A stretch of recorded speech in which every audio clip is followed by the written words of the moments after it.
will drive people to get computers in every house, just like we have a telephone in every house.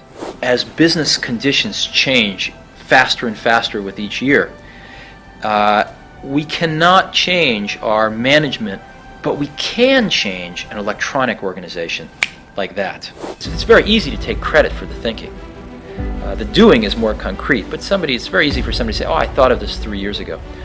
But usually when you dig a little deeper, you find that the people that really did it were also the people that really worked through the hard intellectual problems as well.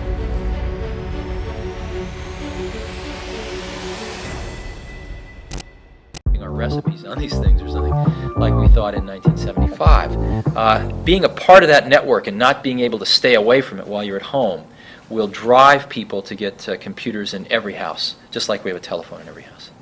But computers then won't be just computers, they'll be radios and stereos and TVs. No, I think they'll be just computers. Just like your phone isn't your television set. Just like your toaster isn't your radio. I think they'll be computers, and they'll have many of the capabilities of these other devices. Multimedia, the ability to integrate sound and video in with the computer, is absolutely coming. But a lot of people have mistaken it as the end rather than the means. We see multimedia as more of a means. In other words, people aren't going to buy a computer for multimedia. They're going to buy it for training, or they're going to buy it for interpersonal communication. And in that communication, in addition to text, they're going to want voice. They're going to want, potentially, I might want to send you a video clip. But the real market is to help us communicate better, or to help us train somebody. And we need to not lose sight of that. These top devices. And we're already starting to see the signs of that. As an example, in an organization, we're starting to see that as business conditions change faster and faster with each year, we cannot change our management hierarchical organization very fast relative to the changing business conditions. We can't have somebody working for a new boss every week. We also can't change our geographic organization very fast. Matter of fact, even slower than the management one. We can't be moving people around the country every week. But we can change an electronic organization like that. We're starting to be able to create clusters of people working on a common task in literally in 15 minutes worth of setup.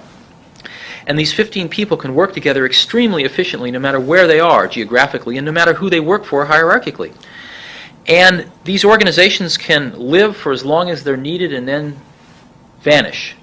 And we're finding we can reorganize our companies electronically very rapidly, and that's the only type of organization that can begin to keep pace with the changing business conditions. And let's say the company's called what's your WGBH. WGBH. We're going to be doing a special project with WGBH, and what we'll do is we'll create a special mailbox, WGBH, and we'll put 20 people on it that are going to be helping on this project. Now these 20 people will be from all over our company, from marketing, from sales, from engineering, some from manufacturing, maybe some from our Boston office so they can be close by. And if one sends a message to this mailbox, they'll all get it like that, instantly. And if one sends a reply, they'll copy the whole mailbox on it so the rest of the team members get to read the intellectual content going back and forth. And everyone on in this mailbox will probably get around 30 mail messages a day. And they'll spend about 20 minutes, 30 minutes reading these and answering these per day. And it'll be like a beehive. Now, this project's very important for our company, and I want to make sure it's getting off right. So I'll put my own name on this mailbox, and I'll see these 30 mail messages fly by, all of the disagreements and the arguments and the thoughts and the decisions. And I can just let it fly by and read it. I can do some background coaching with a few people if I think they're a little off track. I can get right on the network and kibitz if I'd like.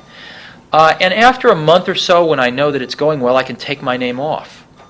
And so not only is this a way to organize, violating all management and geographic boundaries, it's also a way to manage, where one can see, again, the thoughts and disagreements and decisions of a company fly by a manager in a way that they never could before.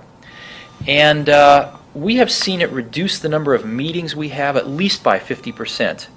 We've seen it get far more managers and individual contributors involved in decisions than they ever were before, and we think the quality of the decisions is a lot higher. My entire life's been spent only in one industry, which is this one. And but I've been in it now for about 15 years, and I've seen a lot of people make a lot of things. I've seen a lot of people fail a lot of things. And my point of view on this, or my observation, is that the doers are the major thinkers. The people that really create the things that change this industry are both the thinker-doer in one person. And if we really go back and we examine, did Leonardo have a guy off to the side that was thinking 5 years out in the future what he would paint or the technology he would use to paint it? Of course not. Leonardo was the artist, but he also mixed all his own paints. He also was a fairly good chemist, knew about pigments, knew about human anatomy, and combining all of those skills together, the art and the science, the thinking and the doing, was what resulted in the exceptional result. And there is no difference in our industry. The people that have really made the contributions have been the thinkers and the doers. It's very easy to take credit for the thinking. The doing is more concrete, but it's very easy for somebody to say, oh, I thought of this 3 years ago.